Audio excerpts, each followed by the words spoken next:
problem with my Okay. back. So. They'll be right by the door. Oh, they're loose. They're loose. He'll Mike, have just to do send it. Stephanie back here or something. Okay, speed cutting Mike. I'll be right back. Yep.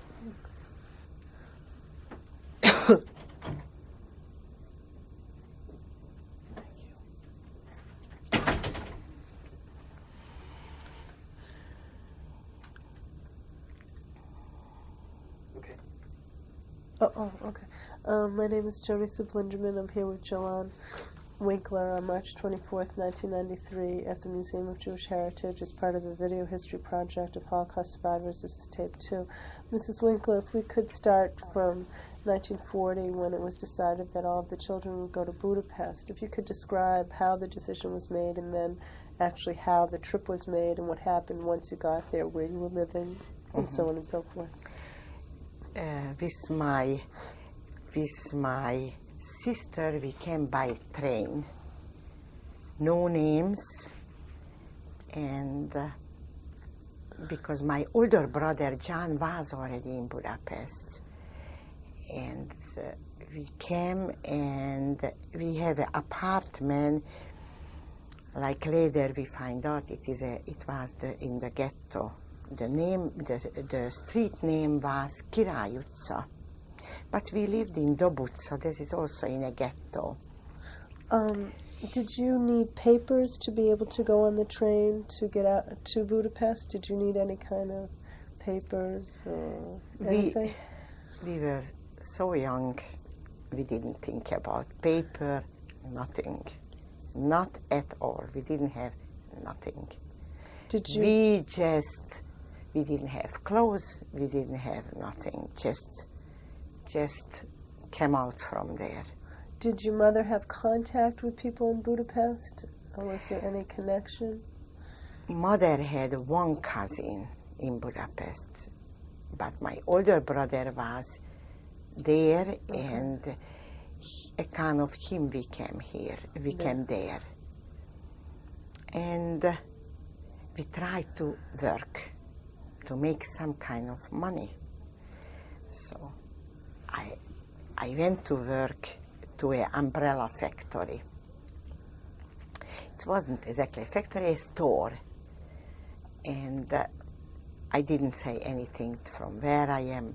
I spoke very bad Hungarian. And mother, every week, then little by little my other sister came, and all of us, we find a job. And all 4 of them, we lived together, 4 girls. And where were your brothers? My oldest brother lived in Budapest. My youngest brother was the last one, very last one to come to Budapest, and my other brother also, because they were really young kids. So they stayed with your mother? With my mother, yes. Did you live in the apartment with your older brother, or he had something different? We girls, we lived separate. Every day we saw our brother, and almost every day we saw my brother and he saw us. We have very little contact with my mother, you know. When the mail came, sometimes she used to send to us packages, you know, food packages, but very seldom. And did you have cooking facilities or was there a place you could go to have something? How did you eat? Very poor. Okay. Very poor. Even I don't know how to describe how poor. Every day we have almost the same, the mushroom with tomato and tomato with mushroom. We bought 2 pots and 4 plates, and we were together, and 4 of us, we slept on the floor and on the bed. We rented I remember in Király utca, 1 room. And we were very, very, very poor shape. But we were happy that somehow we survived. We used to get from other people old clothes, and we washed and we had this. And how long was it before your two little brothers came to Budapest? Do you recall? My little brother came very late, really, really very late. I didn't met them just very, very late when we were there already. Then maybe after a year they came. Okay. During you working in the umbrella store, at this time, the people who employed you, they knew you were Jewish or no? They knew that I was Jew because he was also a Jew. Okay. But they were most of them Gentiles, so we didn't discuss anything. They paid to me, and somehow we managed. We tried to go to the Jewish organization, and we tried to come together with young people called Betlentér. What was this? In Budapest. Right. What kind of it was a Jewish organization? Or? Where OMZSA, it's like a Jewish federation. Okay. Like HIAS. Okay. And we didn't make too much friends, because we didn't have clothes. We didn't associate too much. We tried, but we didn't. But we were four of us together, so we had company.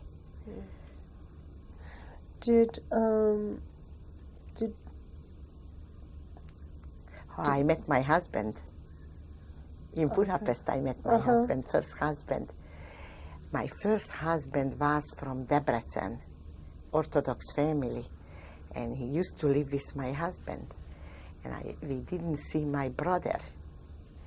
And with my sister Margit, we went to look for my brother. And my brother wasn't there, and my husband was there. His name was Miklos. And he asked who we are, and we told to him that we are John's sister. He said he never told me that he has sister. I said, sure, because we are not allowed to date. So when my brother came home, he begged him that maybe he can introduce to us. He said no, because mother don't want this, they should date. So he came by himself. So then, little by little, we have already, friends. He brought another friend to my sister.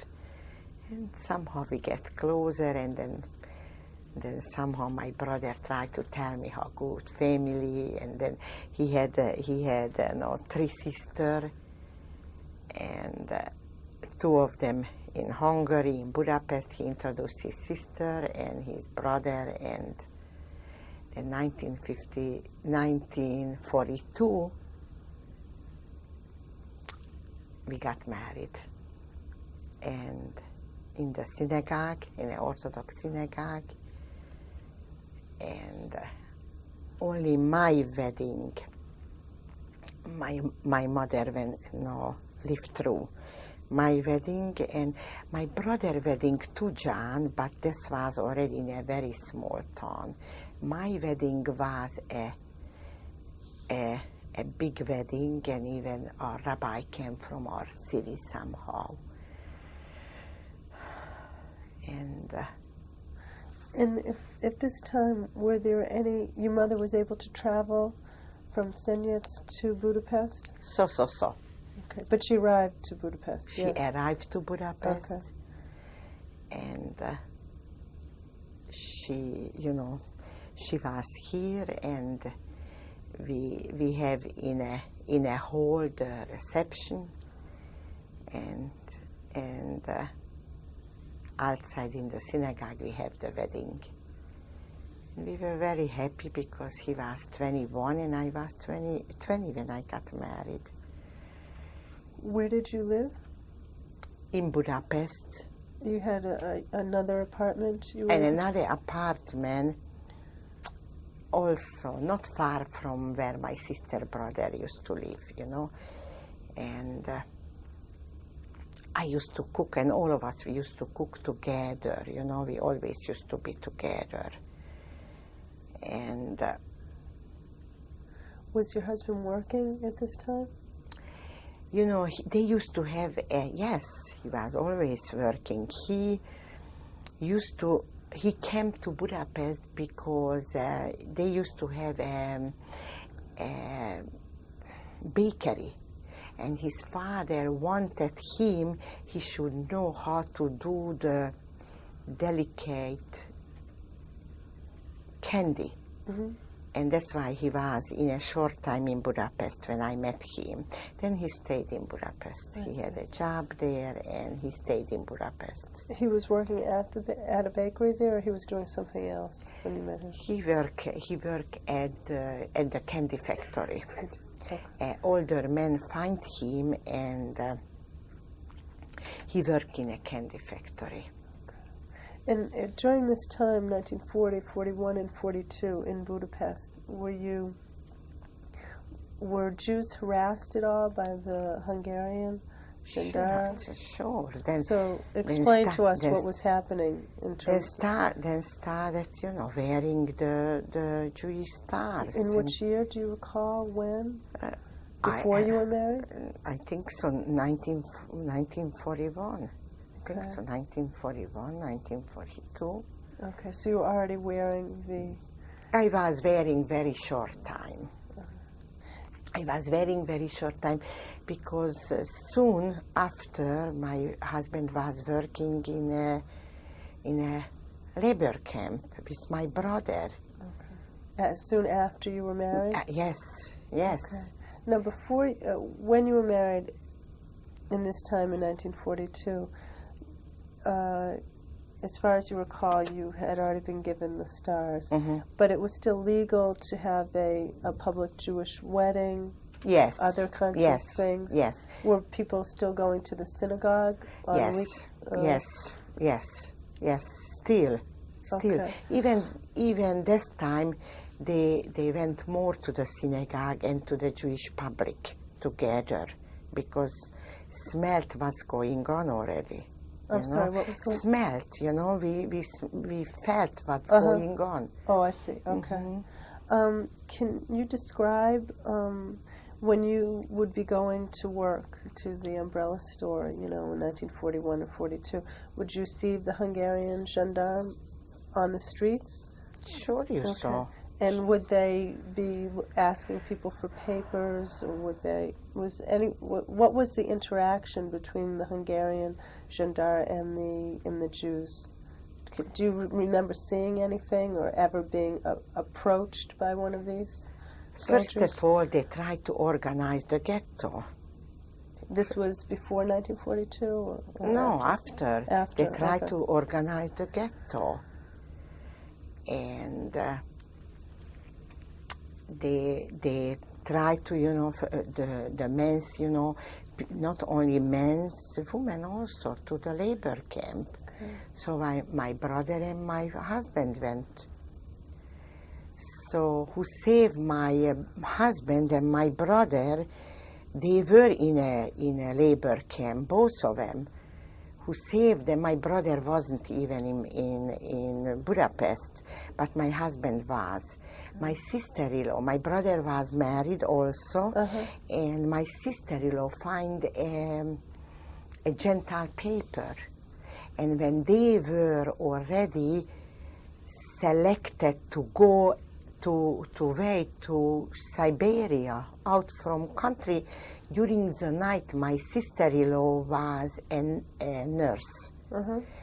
And she saw thousands of Jews, men selecting, already staying at night, you know, taking out from the country. So she went there and she called the names during the night. my brother name, my youngest brother name, both my brother's name. And that's why they didn't want to, they were scared to leave. But she told to them this, you have to escape, you don't have other choice, either die that way, either that way. Only one person who not my sister-in-law saved, my husband. My husband sister saved my husband, and he was hiding at the where Wallenberg. Actually, they called Arthur Weiss. Used to be a glaze factory. And there used to be 2,000 Jews hiding. And the German and the Hungarian promised that they don't going to take away Arthur Weiss, but they killed him. And Wallenberg saved them. Now, when they made the, did they put a ghetto together? I mean, explain that. You said they tried or they wanted. They put together, sure. Okay. They put together the ghetto. Now, Very fast, very fast. Now, had you already gotten Gentile papers? I had already the Gentile paper. Actually, they started the ghetto. My husband was with one man who was a director at the mikveh. And he didn't have children, and I didn't have children. So my husband told me this, you know what, move in the mikveh house because they try to organize the ghetto. So I moved there, and she was there, and her brother. Very scary life was it. Very scary life. In the mikveh already the water was out. But the Germans and the Hungarian, every day they used to come to check the mikveh. And it was a very big, how do you say, where we hiding? How do you call where the steam coming out, the toll? No. You know when it is a something what come out the steam and you can hide in? Every day, maybe 3 times we went in. When we were like 7 people. When we came out, we were all black. But we survived.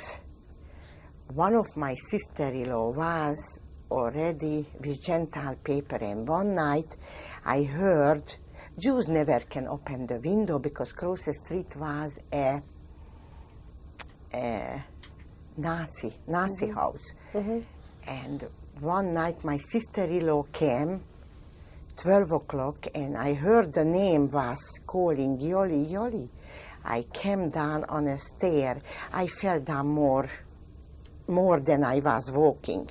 And she had million keys to open the door. She couldn't open the door. And she told me, tomorrow, 12 o'clock, Jews came out from you can come out, but don't ever go in to this house. I coming for you. I have a Gentile paper for you, and you coming to the New Budapest. Now, this was the New Budapest that you're speaking about is outside of the ghetto. Outside the ghetto. And was the mikveh house in the ghetto or no? The mikveh was in the ghetto. Okay. This was in the ghetto. This was only just hours away. Hours, even not days. So when she came, right away there, she told me, you know, from now on, you have a new name. Your name is Polak Irene Polak. Your father is a policeman, and you were born in Debrecen, and your mother's name is Maria. And that's it. From now on, this is your name. And follow me, and we going on a streetcar, and we went to this apartment where she used to live with my other sister-in-law. And did both of them also have Gentile papers as well? Sure. Okay. They had earlier than I, Okay. because this was Debrecen, this was outside from Budapest. They made the deportation was there earlier. I see. That's why they ran to Budapest. Okay. Okay. These were your husband's sisters.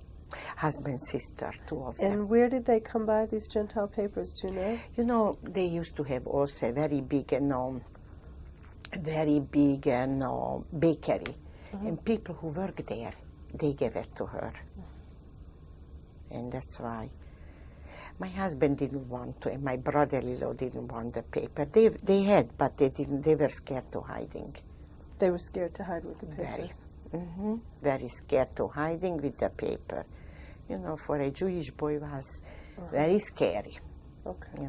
We paid very big price for that, because my brother-in-law was same place hiding where Wallenberg saved the Hungarian Jews, and he was a messenger boy. And my husband begged him he shouldn't go out, because almost the war was ending, and he went out and they killed him right away. They opened the zip, and a few minutes after they told to my husband, go out and bring your dead brother in.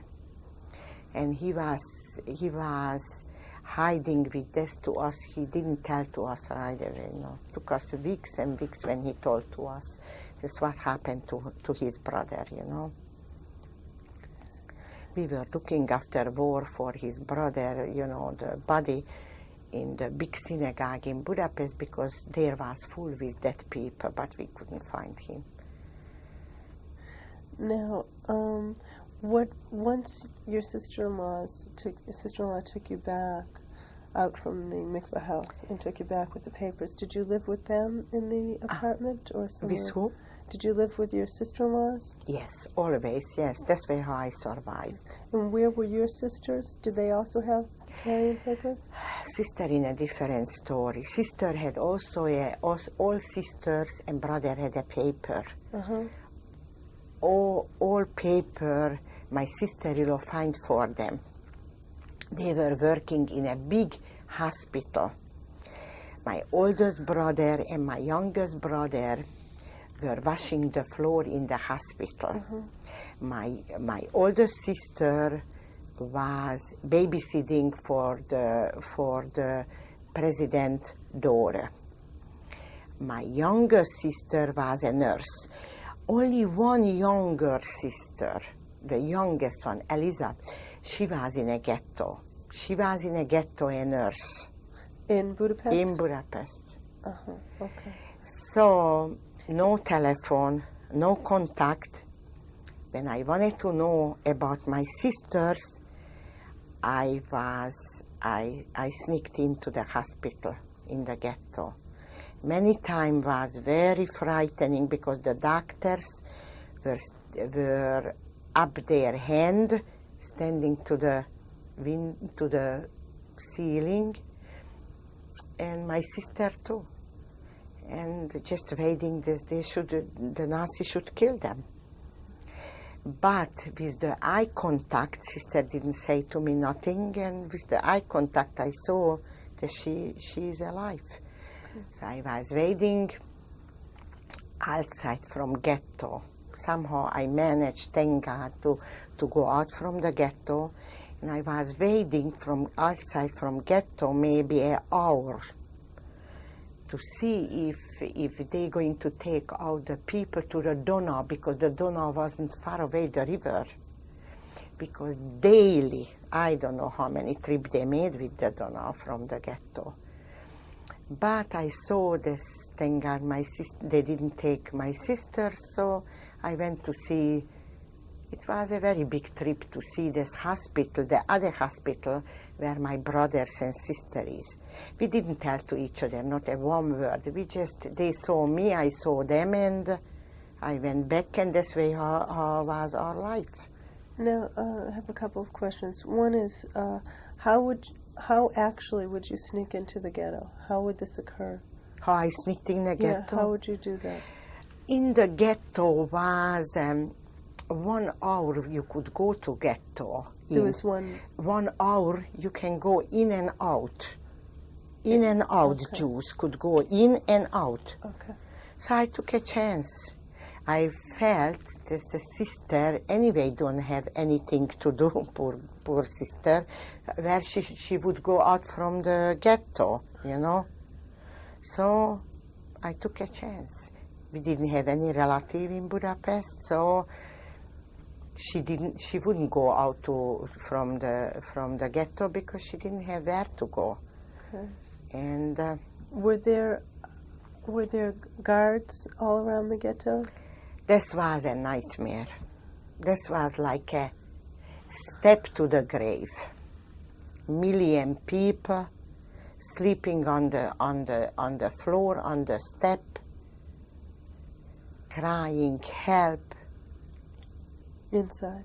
Inside, it was like a regular apartment, and they made a hospital in the ghetto, and thousands of people lying, begging for bread or water or medicine. Nobody should see this. And the doctor, nurses were the same thing. Didn't make different. They were Jewish doctors and nurses? Just Jewish doctor. Gentile doctor wouldn't go in to live that kind horrible thing. The doctors or anybody wouldn't know what kind of sickness you can get there. If you are healthy and you go in, you don't know what you're getting there. It's unbelievable. You know what? I tell you honestly, where my husband was hiding at the Glass. yeah, at the glass thing. Same thing was it. There was hiding 2,000 Jews, women, men, no defense. Men were staying in the door. Anybody could go and kill them. They didn't have regular food, nothing. They were sleeping like you see all those ghetto, one by one. They didn't have electric sometimes, they didn't have food, they didn't have water, they didn't have toilets, nothing. When I sneaked in, it was a small street. And when I sneaked in, I say my prayer, because across the street was a house you call Nazi house. And many times they asking what you doing a Gentile woman here. I said, somebody gave it to me, this box I should give to them. Go here because I will kill you. When I pray when I got in, I pray when I got out. And when I get So they in, would let you go in? the boys, whoever stayed, they didn't have any gun or anything. They have just sticks. No, I meant the people, the soldiers in the Nazi house.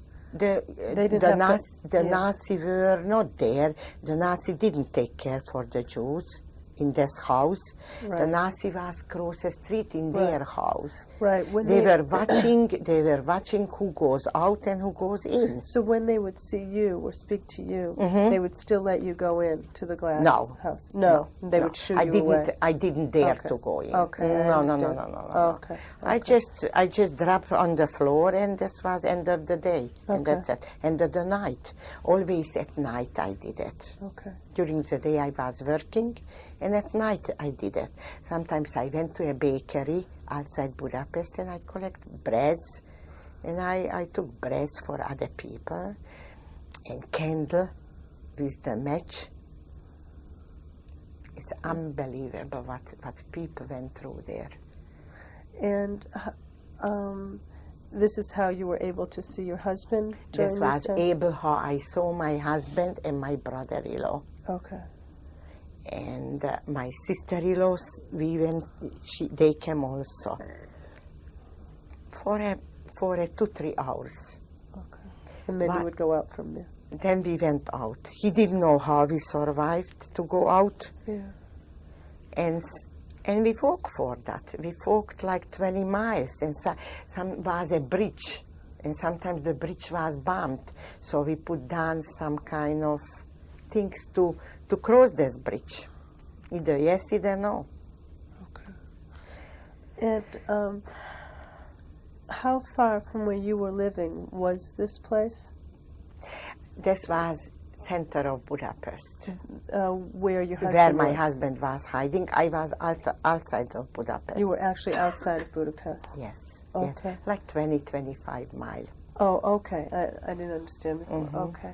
And this was in the ghetto was inside Budapest? Ghetto was inside in Budapest. Okay. Yes, ghetto was inside, but this was in a different street, Okay. far away from ghetto. Okay. But every Nazi knew. Every Nazi knew this is a special house Okay. because with the Schutzpass, Right. And everyone in the house had a Schutzpass or no? some of them yes, some of them no. They Okay. didn't need it anymore. They didn't need it. But every day was a nightmare there because the Hungarian Nazi, they went up of the house, the second house, and they were shooting there where they knew this. There was they were playing with the gun. So And they would try to shoot people, anyone who No, would sure. come out from the house, you mean? Or they were shooting into the house? into the house. Out, never anybody came out. Like Wallenberg, all those dignitary came out. In and out. Jews never came out from there. And there was a small courtyard. Even they didn't dare to go out to the small courtyard. It was a nightmare. And the Hungarian Nazis who would go to the roof? No, sure. And they And were playing, just- shooting, yes, with a regular gun. No regulation, no restriction, nothing. Okay. And do you recall or do you know from speaking with your husband that people were killed who were in the house from these Yeah, guns? many times. Okay. Many times. They were playing with this. It Okay. was like for them a game. Nobody stopped them. They could do anything what they want to because one Jew was less. Jew didn't count. And when did your husband first arrive at this house? Do you recall?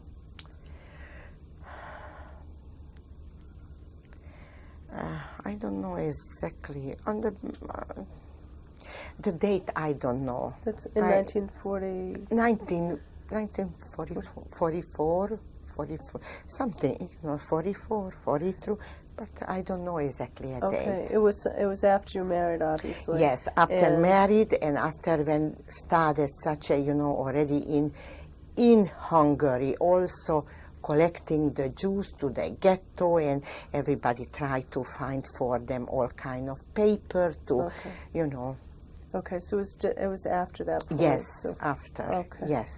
um, A lot of terrible things, because you were asking if I see what the Hungarian did Right. it when was the streetcar, and when we came to Budapest with the streetcar, sometimes they stopped the streetcar middle nowhere, and a young boy who was 17 years old with a gun stopped the train to educate people, Gentile people or hiding people. This here are the Jew on the floor. Naturally, they killed. They were tied up, one to each other, and they were killed because they were hiding with Gentile people, with Gentile paper. You imagine I had the Gentile paper. And you would see these, would they kill them there, or they would show you how They they had were, been killed? they were already killed. Okay. They were lying there, hundreds of them, On the street? on the street. Okay. That was enough for me, weeks, you know. Then when at that time when I came, and when I remain in Budapest, I never could see Donau. When I came to the city, and near to the Donau, it was a very famous bridge that takes to us to Buda and the past, you know. Right. And every day, you know, I saw only once. For me, rest of my life is enough. So I saw children babies bringing out from the hospital, Jewish children, naked, December, in a tricycle, and throw them to the Donau. Just throw them into Yeah, the water? just throw to the water, crying horrible because it was bitter cold. Europe is bitter cold. And I saw people every day bringing, you know, I didn't see from where they bringing or what they bringing because I was a good Gentile working during the day, but sometimes I came during the day to see my husband sneak in. I saw every time see Jews taking them, the hand was up to the Donau and shooting them to the Donau. So the Donau was red from the blood. So many years after, when I was in this good country, I went home to observe Rosh Hashanah with my sister and with my brother. And when we going for Tashlech, you know, I said to my sister, you know what, we don't go to Tashlech. I don't want to see the Donau. And so we said the prayer. No, we didn't see the Donau. God should forgive us. You know, so many those kind terrible things we saw what the Hungarian Nazi did there. Very terrible thing happened with me, but I survived, thank God. Once we used to have a tailor. My mother used to have a tailor who used to make coat for the 4 girls and 4 boys. And somehow this tailor, he came to Budapest, but I didn't know, and none of us know. One day, I went to visit my sisters, and I took the streetcar. I was so poor, December, I hardly had a stocking, and it was a bitter cold. I was walking, it was there a very big department store, and the streetcar was slowing down because it was a big curve. And at the department store was hundreds of people staying to go into shopping. I didn't think about, first of all, I didn't have money. Second of all, I wanted to I needed to cross the street where I can go to the hospital to see the sister. You know, the tailor saw me, and he was yelling, "There is a Jew." What a nightmare. I don't going to cry, but what a nightmare was it. The people they weren't interested anymore for bargain. They were running after me. And good thing was it that they were slowing the streetcar. I didn't have no choice, only one choice. Either I jump on the streetcar or they're going to kill me. So I jumped to the streetcar and I survived. After war, brother, sister, we were looking for him, but we didn't find him. We wouldn't kill him. He deserved it. We didn't kill him, but we didn't find him. So, and I was only this time, only 21. So very bad memory. Hungarian was very bad. Hungarian was so bad. That's unbelievable. unbelievable. The life in Budapest for the non-Jews, they also, I have to imagine that the life was very difficult in terms of food and clothes and so on. What do you remember? You're telling me that people were waiting in line to go into the store. Was there a shortage? You were living on Aryan papers, Gentile Yes. papers, so... It was shortage with the food. Yes, very shortage. Very shortage with the food, with everything, with clothing and everything they were blaming on the Jews. In business, you felt already there are no more Jewish no things, Jewish stores bringing, and sure it was very shortage with the food, with everything was very short, but not so short, but they would deserve it. But I wish to them more. I wish to them more because my grandparents, parents, we paid taxes, we were a good citizen, we never kill anybody, we never had any knife. Even now, all those terrible memories and all those terrible things, we teach our children love and laugh. So What kind of work were you doing during the day? in Budapest, No, also once a you had very Gentile. bad memory, another bad memory in Budapest. Outside Budapest, I was working. My sister-in-law found a boots factory who was making boots for the Germans. And my sister-in-law know the president, and she begged to them that she should hire me. My sister-in-law was working to a factory to medicine, the biggest factory in Budapest, maybe in Hungary. The name was in medicine quinoin. So she didn't want that I should work there because if anything happened, we shouldn't get killed, two of us. So I used to work at the boots factory. The director was hiding me, and he said, "Look, don't ever tell anything will happen to your sister-in-law when anybody going to find her. Don't ever tell to this. I knew that she's a Jew." So we were staying in a line, working on a 4th floor.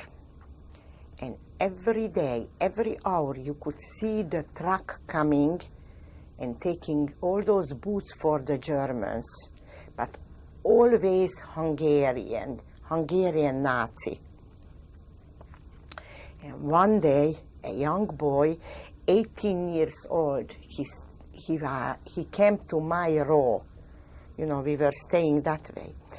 And he said, "Who is here with Gentile paper?" I was thinking, no. I said my prayer. I said, no, goodbye my life. So I pretended that I working. He said, "Who is here with Gentile paper?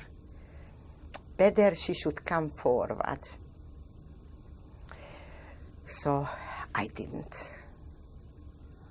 He said, "Better come forward because anyway we will kill you." I didn't.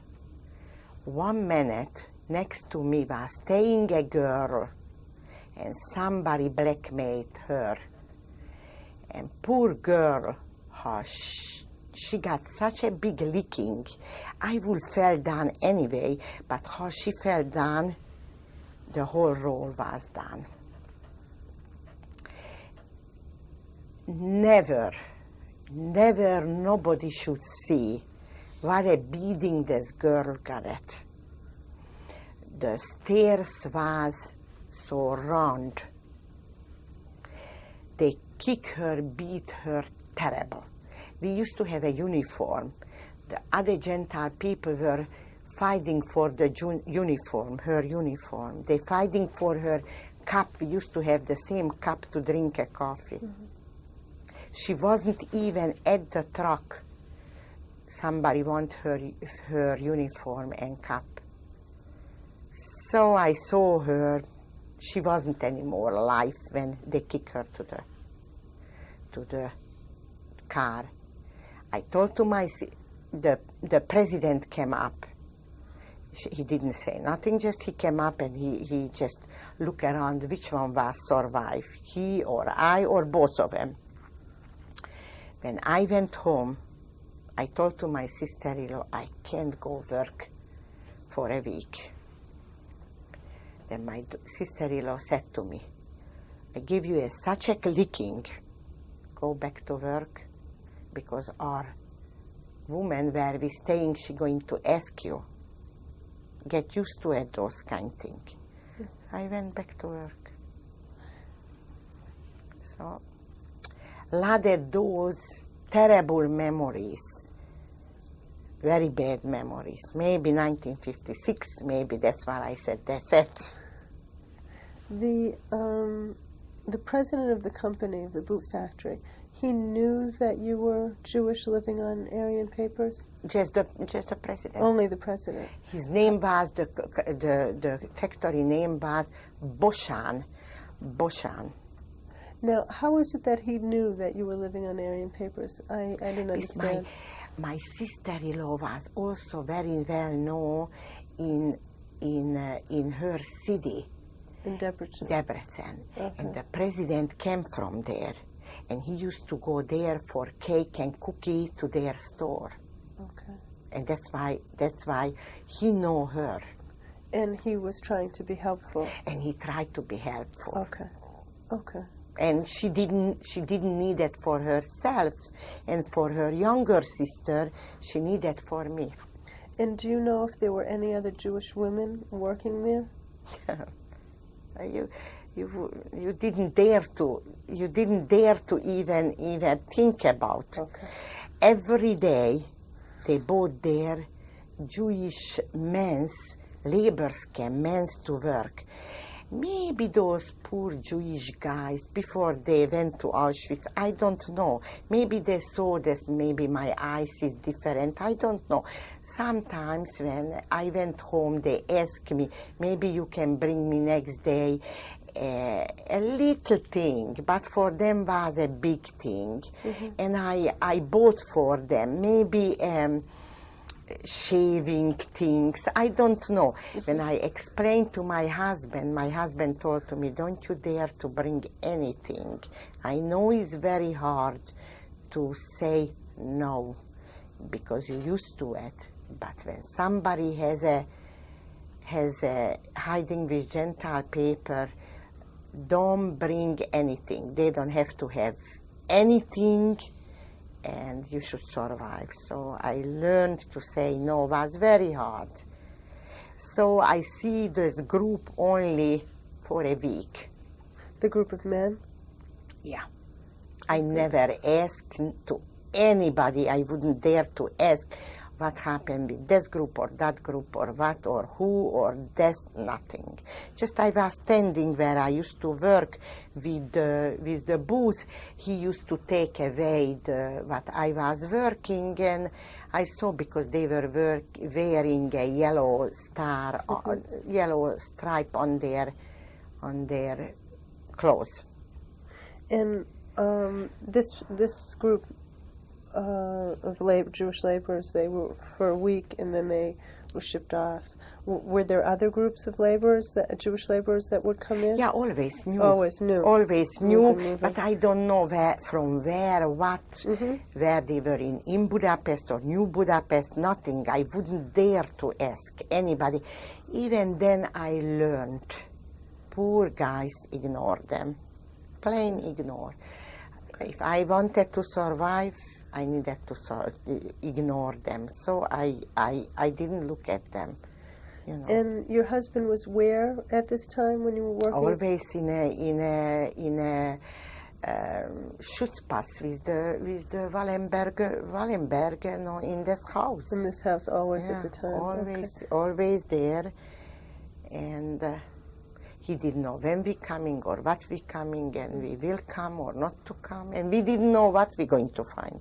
Also, no, None of us will know this what we're going to find.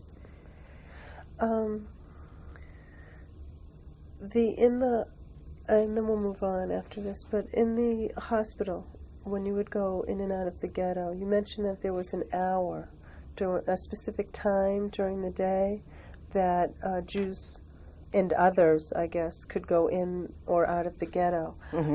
If the Jews were allowed out of the ghetto, was there a specific time that they needed to be back, or how did, Sure. so that it was just a short time for whatever That's reasons? a very short time. Okay. That's Very interesting. short time.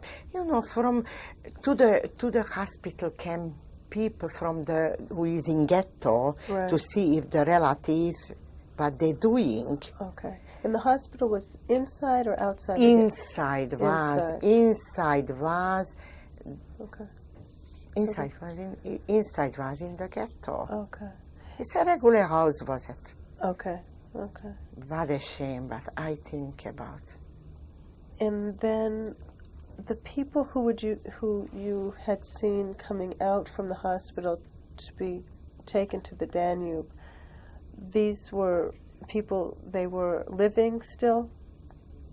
They were living. They were living. They were collecting, they were taking out from the ghetto, from the Jewish house. From the You know, Jewish houses? Yes, they were making an announcement, everybody should come down Yeah. and be going for a walk.